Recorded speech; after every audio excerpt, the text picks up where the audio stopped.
오늘 주인공이 바뀌었습니다. 주인공이 누군가요? 엘리사입니다. 오늘부터 엘리사에 관한 말씀 함께 이어가겠습니다. 엘리사는 누구의 제자나요? 엘리야의 제자입니다. 이름이 비슷하죠? 네.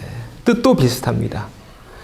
엘리야는 어떤 뜻이냐면 여호와는 나의 하나님이라는 뜻이고, 엘리사는 하나님은 구원이시다, 이런 뜻을 가지고 있습니다.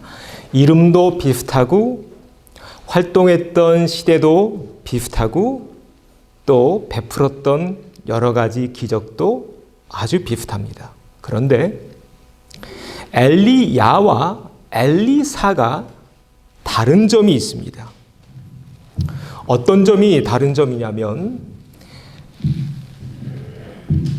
엘리야는 주로 아합과 이세벨을 상대했어요. 반면에 엘리사는 그 힘든 시절에 꿋꿋하게 믿음을 지켜갔던 믿음의 형제 자매들을 위한 사역이 굉장히 많아요.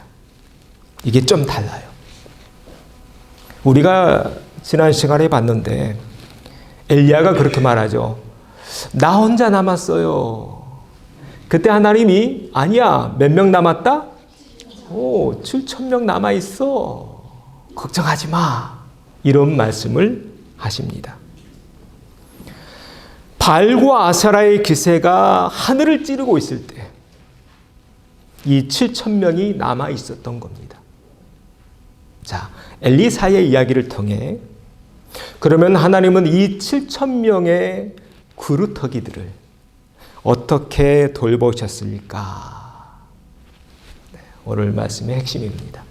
자, 엘리사와 관련된 첫 번째 이야기는 이렇게 시작됩니다. 첫 번째 읽어보죠.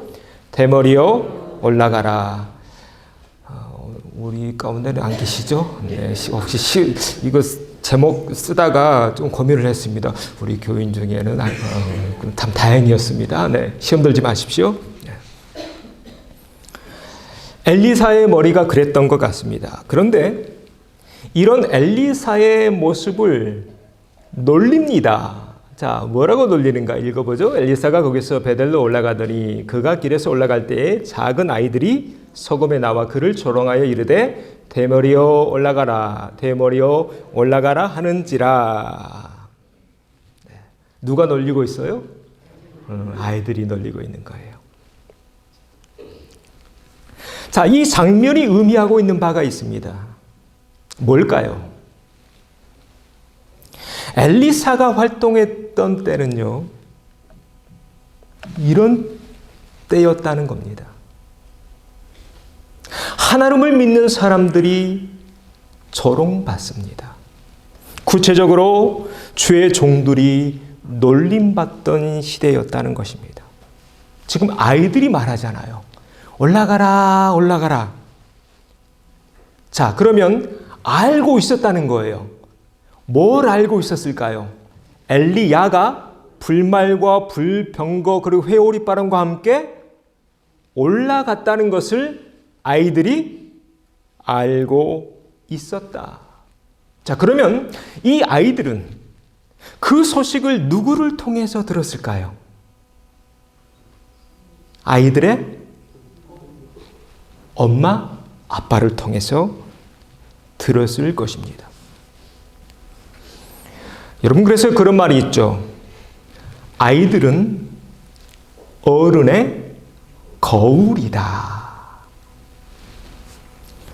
그 시대가 어떠한지 또 그 가정이 어떠한지는 아이들 보면 압니다. 자, 그런데 여기서 또 주목해 봐야 되는 대목이 있습니다. 이 아이들과 부모가 살고 있는 동네 이름이 뭔가요? 베델입니다. 여러분, 베델 들어보셨죠? 베델은 어떤 곳인가요? 아주 유명한 야곱의 사닥다리, 야곱의 꿈. 형을 피해서 외삼촌 라반의 집에 가는 중에 너무 피곤해서 그냥 돌베개 하나 베고 자죠. 그때 꿈을 꿉니다. 천사들이 오르락 내리락. 그 꿈 꾼 뒤에 자기가 베고 있던 그 베개를 세웁니다. 그리고 하나님과 약속하죠. 소원기도 드립니다. 하나님, 나 좀 살려주세요. 살려주시면, 그래서 내가 건강한 모습으로 다시 돌아오면 이곳이 하나님의 집 되게 하겠습니다. 그래서 이 동네 이름이 뭐라고요? 벳엘입니다. 엘은 하나님이라는 뜻이에요. 하나님의 집이라는 뜻입니다. 원래 이 지역의 이름은 루스였어요. 그런데 이름이 바뀌어요. 하나님의 집으로. 오늘 이걸 봐야 됩니다. 그런데 그 베델에서 자라난 아이들이 누구를 놀리고 있어요? 주의 종 엘리사를 놀립니다. 대머리여 올라가라. 대머리여 올라가라. 뭘 의미할까요? 이런 시대가 되어버렸다는 것입니다. 야곱이 꿈을 꿨던 그 장소, 천사들이 오르락 내리락 했던 그 장소가 퇴색해버린 거예요. 변질된 것입니다. 믿음 다 잃어버린 것입니다. 자, 지금 이런 시대가 아합과 이세벨이 왕노릇하고 있던 시대였습니다. 자, 그러면 지금 이 베델에 무엇이 자리 잡고 있었을까? 한번 읽어보죠. 이에 계획하고 두 금송아지를 만들고 우리에게 말하기를 너희가 다시는 예루살렘에 올라갈 것이 없도다. 이스라엘이야. 이는 너희를 땅에서 인도하여 올린 너희들의 신들이라 하고 하나는 베델에 두고 하나는 달에 둡니다. 자, 그러면 지금 베델에 뭐가 세워져 있어요? 금송아지 신상이 세워져 있습니다. 하나는 맨 아래 동네인 베델, 또 하나는 맨 윗 동네 단이라는 지역에. 여러분, 이것을 보셔야 합니다. 야곱이 꿈꿨던 그 장소가, 하나님께 서운했던 그 장소가 지금 이런 장소 되어 버렸다는 것입니다. 금송아지 신앙의 본산지. 훗날 이 두 곳은 바알과 아세라 종교의 본부가 됩니다. 그래서 아합과 이세벨이 금송아지를 또 많이 세우는데 사마리아 이 수도에, 북이스라엘 수도가 사마리아였죠. 사마리아에도 바알 신상을 세워놔요. 자, 바알 신상 좀 보죠. 어떻게 생겼는지. 이렇게 생긴 게 바알 신상입니다. 머리만 좀 확대해 놨는데요. 머리에 뭐가 있나요? 뿔이 있습니다. 뭘 의미합니까? 금송아지를 의미합니다. 그래서 북이스라엘 땅에 금송아지 신앙과 바알 신앙이 이 종교 혼합주의, 합해버립니다. 그래서 이 베델의 금송아지, 또 단의 금송아지, 그리고 사마리아에 있는 이 바알 신상은 전부 다 같은 취급을 받게 됩니다. 다 짬뽕된 거죠. 여러분, 우리나라도 이 종교가 많이 혼합하는 거 아시죠? 여러분, 절에 가보셨나요? 너무 믿음이 좋으셔서 한 번도 절에 안 가보신 그런 눈빛이시네. 네. 절에 가보면 절 입구에 큰 동상들이 막 이 칼 들고 있죠. 네. 네. 거기에 저도 하나 있습니다. 관우신. 중국에서 제일 인기 있는 신이 관우랍니다. 네. 이게 우리 한국의 불교입니다. 불교에는요, 관우신이 원래는 없습니다. 어디에서 나왔을까요? 중국 종교, 또 샤머니즘 종교, 이것저것 다 짬뽕해가지고 지금 산에 가면 그렇게 입구를 지키고 있습니다. 지금 그런 모습입니다. 금송아지 신앙이 지금 바알 종교와 혼합되어 있었던 것입니다. 여러분, 그래서 이 대목은 그냥 읽고 넘어갈 수 있는 그런 대목이 아닙니다. 하나님의 백성들, 야곱이 꿈꿨던 바로 그 도시가 지금 이렇게 망가져 버렸다. 여호와 하나님 또 그의 종들이 조롱거리 되고 있는 그런 시대가 되어버렸다. 그 시대상을 우리에게 보여주고 있는 거죠. 자, 이렇게 아이들이 놀리고 있는데 이 아이들 결국 어떻게 됐을까요? 네, 한번 읽어보죠. 엘리사가 뒤로 돌이켜 그들을 보고 여호와의 이름을 저주하며 곧 숲풀에서 암곰 둘이 나와서 아이들 중에 42명을 찌렸더라. 여호와의 이름으로 저주했다. 그래서 아이들 몇 명이 죽습니까? 42명이 죽습니다. 오늘날의 관점으로 보면 조금 논란이 될 수 있는 그런 장면입니다. 그렇죠.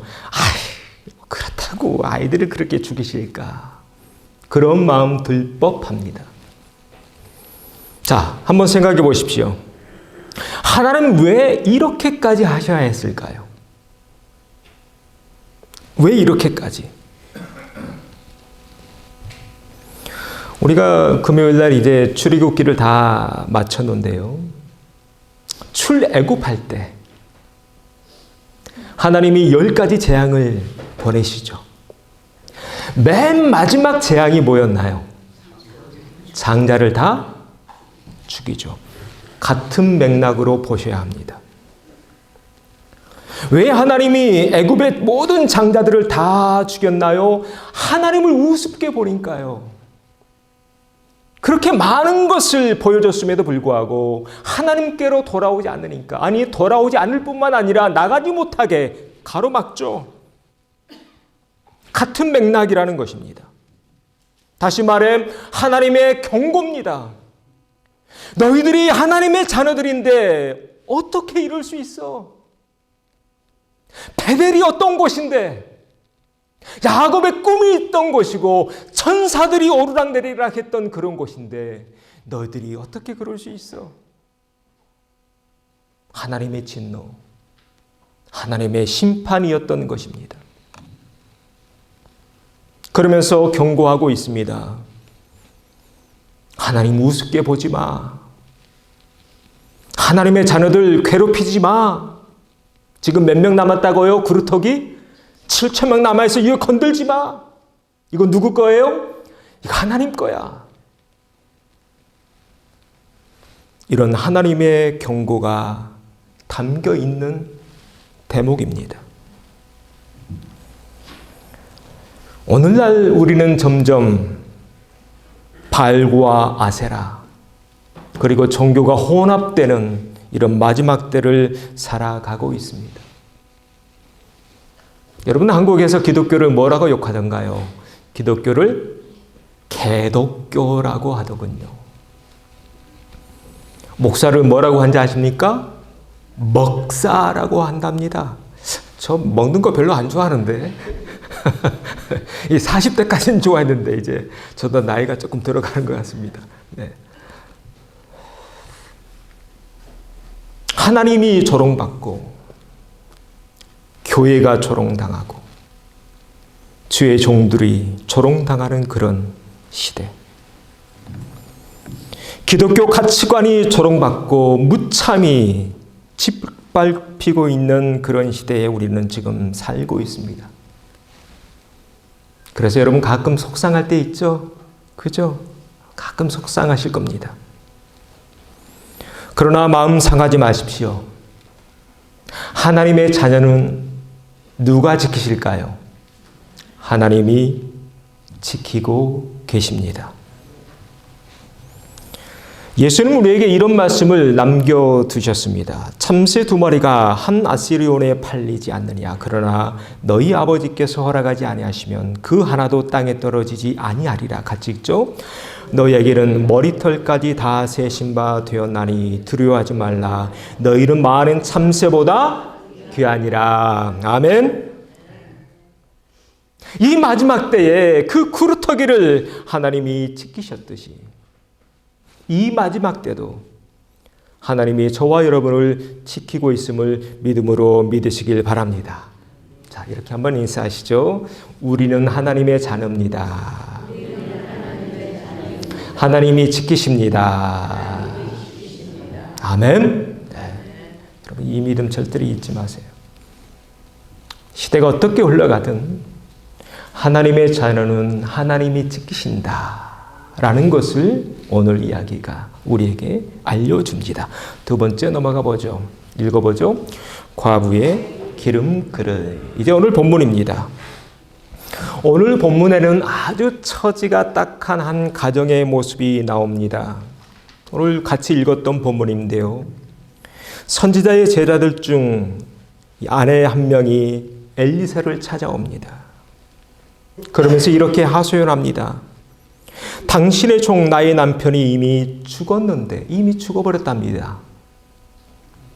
그러니까 이 여자는 이제 혼자 남은 거죠. 아이들과. 당신의 종이 여호와를 경외한 줄 당신이 아시는 바니이다. 그 다음 같이 있죠.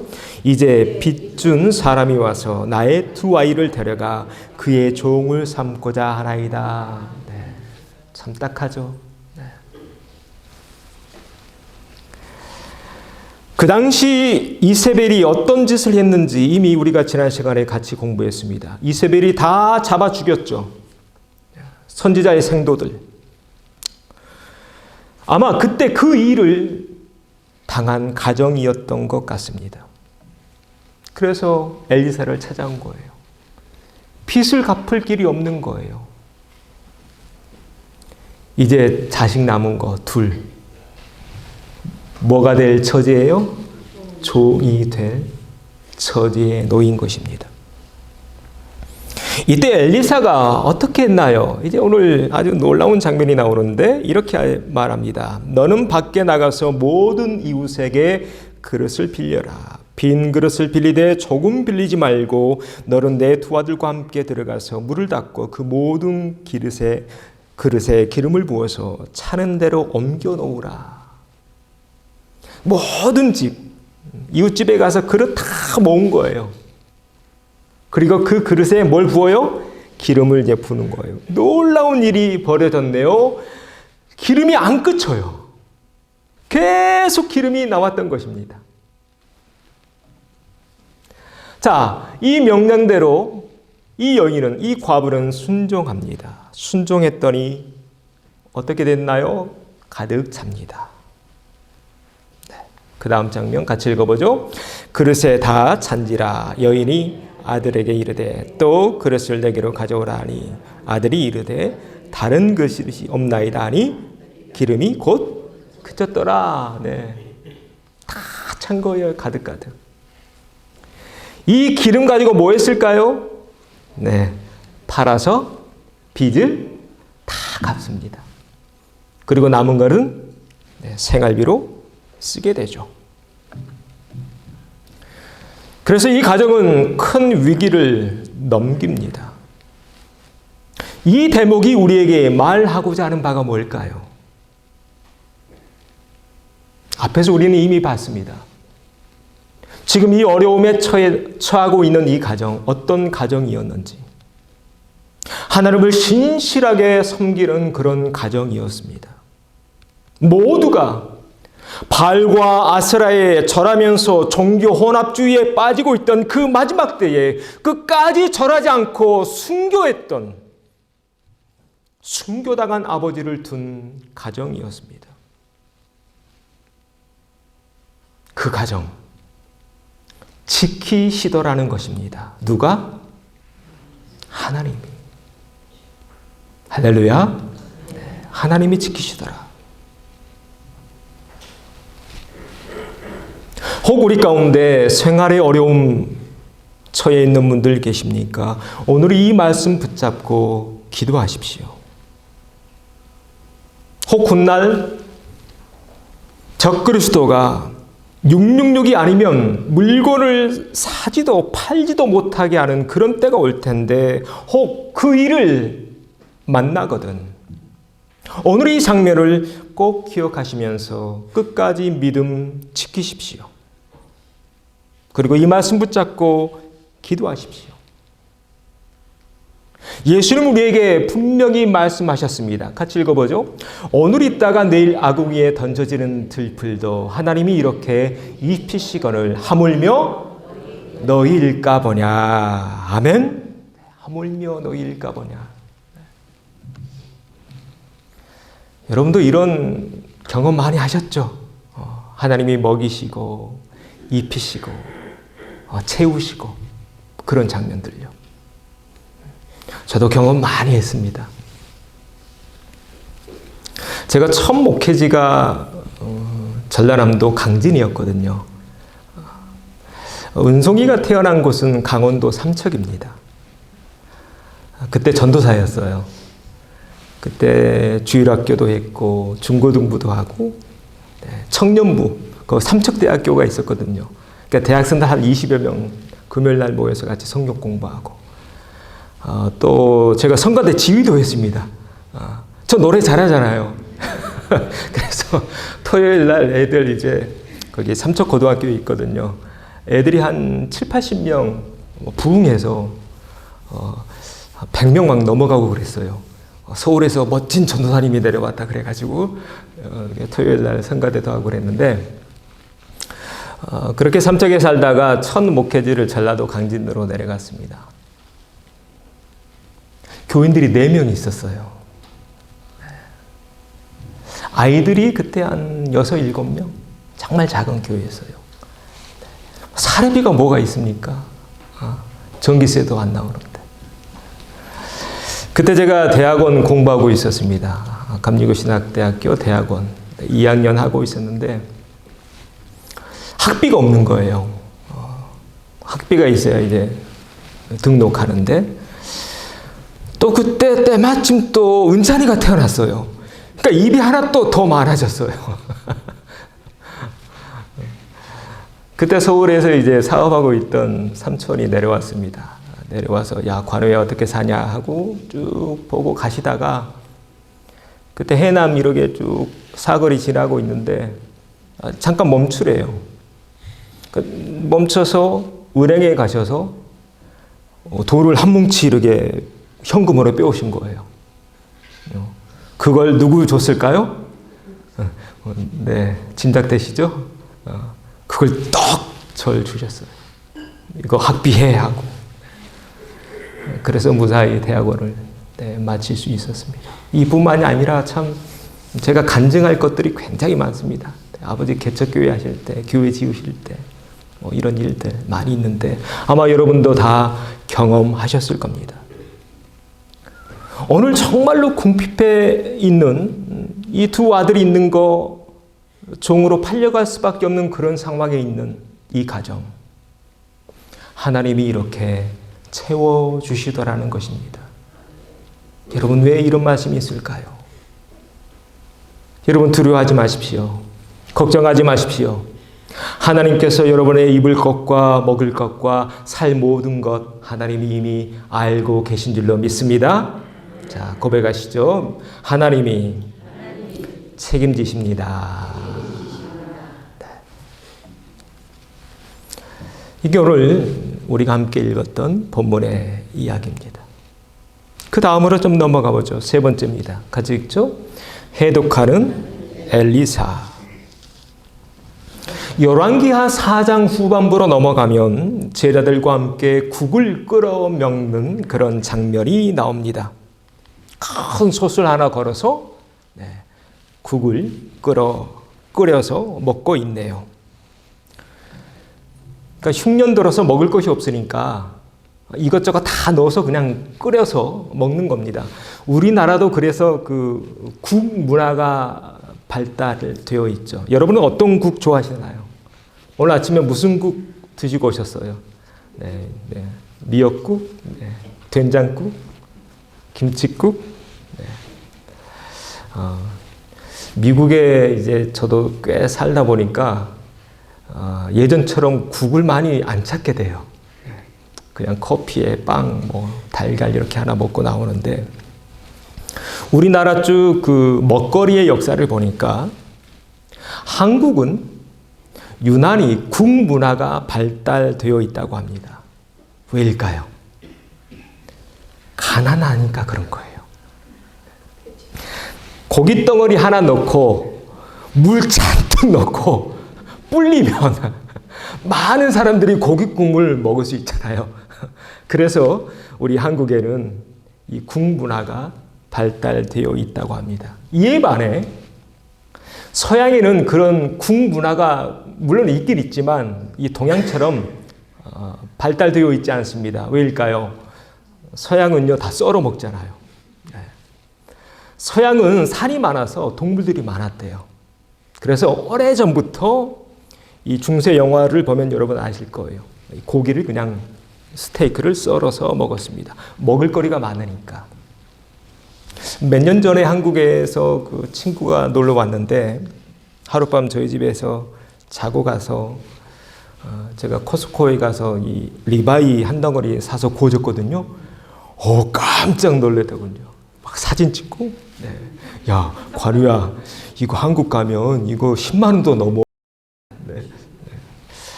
그거 보면서 참 감사하다는 마음이 들었습니다. 마음껏 먹을 수 있는 이 좋은 땅에서 살고 있는 게 얼마나 감사한지요. 여러분, 이 가을에 여러분도 감사하시죠? 네, 감사하며 사는 우리가 돼야 할 줄로 믿습니다. 한번 인사하고 넘어가겠습니다. 감사하며 삽시다. 네. 자, 다시 본문으로 돌아와서 이렇게 이것저것 다 넣어가지고 국을 끓여 먹었는데 그만 문제가 발생하고 맙니다. 다 넣었는데 그 속에 뭐가 들어가 있어요? 독이 있었던 것입니다. 한번 읽어보죠. 이에 퍼다가 무리에게 주어 먹게 하였더니 무리가 국을 먹다가 그들이 외쳐 이르되 하나님의 사람이여 솥에 죽음에 독이 있나이다 하고 늑이 먹지 못하는지라. 먹을 수가 없는 거예요. 한국으로 하면 요즘 가을이어서 산에 많이 가죠. 가끔 그 신문에 나오더군요. 버섯 딱 왔는데 그게 하필 독버섯. 그래서 911에 실려가기도 하고 그런 기사가 항상 나오는데요. 자, 지금 그런 상황이 된 것입니다. 먹을 것이 이것뿐인데 이제 어찌합니까? 이때 또 엘리사가 등장합니다. 읽어보죠. 엘리사가 이르되 그러면 가루를 가져오라 하여 솥에 던지고 이르되 퍼다가 무리에게 주어 먹게 하라 하며 이에 솥 가운데 독이 없어지더라. 놀라운 장면이에요. 엘리사가 가루를 뿌렸더니 독이 없어진 거예요. 여러분 이 대목에서 어떤 말씀이 떠오르시나요? 신약에서 예수님 하신 말씀인데 저는 이 말씀이 떠올랐습니다. 읽어보죠.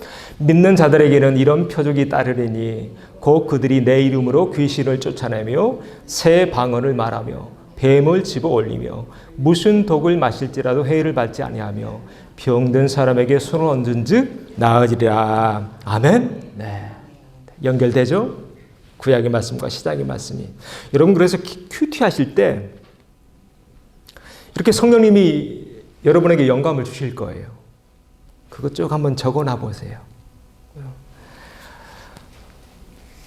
제가 그 중고등학교 시절에 부흥회를 많이 다녔습니다. 그리고 기도원을 많이 갔어요. 뭐 삼각산 기도원, 또 불광동에 있었던 세검정 기도원, 또 전라도에 있는 할렐루야 기도원, 기도를 많이 갔는데 한 번은 세검정 기도원에 가서 그때 제가 신학교 1학년 때 강사 목사님이 막 말씀을 전하시는데 그 다음 말씀이 제 머릿속에 막 들어오는 거예요. 놀라운 경험이었어요. 강사 목사님이 막 말씀을 전하는데 저는 그때 아주 젊었죠. 이제 20살짜리 청년이 저 뒤에 앉아서 막 이렇게 쓰면서 듣고 있는데 그 다음 말씀이 뭔지 바로바로 막 말씀이 나오는 거예요. 그때 저는 알았습니다. 이게 하나님이 나에게 주신 은혜구나, 은사구나, 달란트구나.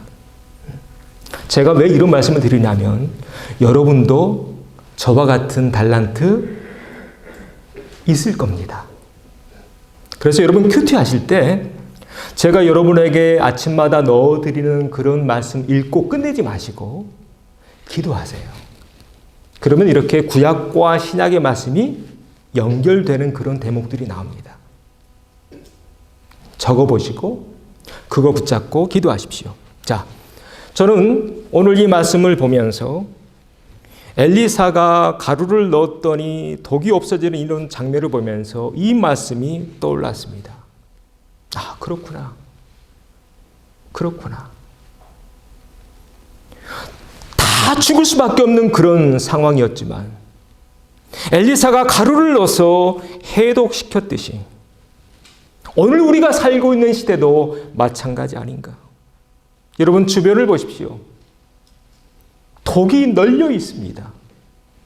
우리 아이들의 영혼과 심령을 갉아먹는 그런 사건들, 소식들, 또 방송 매체들 가득합니다. 그러나 우리 하나님의 사람들은 두려워하지 않습니다. 왜요? 우리에게는 해독제가 있으니까요. 할렐루야. 그 해독제가 누군가요? 누구 이름? 예수 이름이 우리의 해독제인 줄로 믿습니다. 한번 고백하죠. 예수 이름이 우리의 해독제입니다. 아멘. 네. 오늘 본문이 주는 메시지가 이거예요. 우리 영혼을 갉아먹는 소식들, 우리 아이들의 심령을 빼앗아가는 세상적인 것들, 이거 어떻게 해요? 살려야 되는데. 우리 아이들 살려야 되는데. 또 나도 살고. 바로 이 말씀이 답이다. 예수 이름을 부르십시오. 예수 이름을 의지하십시오. 여러분 답답할 때 가슴만 치지 마시고 입을 열어 하나님의 이름을 선포하시고 노래하십시오. 그럴 때 악한 것들이 한 길로 들어왔다가 7길로 도망가게 될 줄로 믿습니다. 여러분 그래서 집에서 계속 이 복음성가 틀어놓으세요. 네. 운전하실 때도 찬송 들으세요. 그리고 따라하세요. 그러다 보면 내 마음의 모든 어두운 것들이 다 물러가고 평안이 깃드는 우리 삶 되게 될 줄로 믿습니다. 이것이 우리 기독자의 삶 아니겠는가? 더 나아가서 혹 여러분 주변에 독으로 인해 고통당하고 있는 사람들이 있다면 그들을 여러분이 해독시켜 주십시오. 이것이 우리 기독자의 삶인 줄로 믿습니다. 그래서 예수님 우리에게 이런 말씀하셨습니다. 읽어보죠. 너희는 세상의 소금이니 소금이 만일 그 맛을 잃으면 무엇으로 짜게 하리요? 후에는 아무 쓸데없어 다만 밖에 버려져 사람에게 밟힐 뿐이니라. 자, 우리가 뭐라고요? 소금이다. 여러분 잘 아시죠? 바다에 소금, 나트륨이 3.5%밖에 들어있지 않다고 합니다. 그런데 그 3.5% 들어있는 그 소금이 바다가 썩지 않게 합니다. 몇 프로가요? 3.5%가요. 바로 그 말씀하고 있는 거예요. 너희가 소금이야. 3.5%의 나트륨이 바다 썩지 않도록 방부제 역할을 하듯이 해독제 역할을 하듯이 너희가 이 세상 썩지 않도록 너희들 역할 감당해야 돼.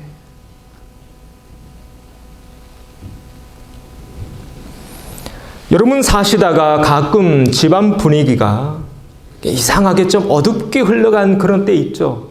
그럴 때 있습니다. 저희 집도 그럴 때 있습니다. 여러분 그럴 때 그냥 넘어가지 마십시오. 그냥 입 꼭 다물고 있지 마십시오. 입을 열어서 방부제 역할을 하십시오. 여러분 집안에 흐르고 있는 그런 부정적인 기운들이 있습니다. 흐름들이 있어요. 누군가가 말 한마디 부정적인 말 하면요. 순식간에 이 분위기가 이상해지죠. 그때 그냥 있지 말라는 거예요. 자, 우리가 뭐예요? 소금이잖아요. 소금이잖아요. 그때 입을 열어야 됩니다. 회의할 때도 마찬가지입니다. 속회도 마찬가지고 어떤 모임도 마찬가지고 여러분의 직장도 마찬가지입니다. 어떤 이상한 기운이 있어요. 그때 가만히 있으면 안 돼요. 소금이 소금 역할을 해야죠. 할렐루야. 네. 소금 역할 하십시오. 입 여십시오. 네. 소금을 꽉 뿌리십시오. 네. 소금 치십시오. 그래서 김을 쫙 빼버리세요. 여러분 김장하실 때 어떻게 하세요? 뭐부터 치세요? 소금 팍 쳐야 되잖아요. 그래서 김을 팍 빼버려요. 입을 열 때는 열어야 된다는 거예요. 입을 열 때는. 자, 이렇게 인사합시다. 우리가 소금입니다. 우리가 해독제입니다. 네. 이 사명 감당하는 우리 모두가 되어야 할 줄로 믿습니다. 여러분 두려워하지 마십시오. 여러분 누가 지키십니까? 하나님이 지키십니다.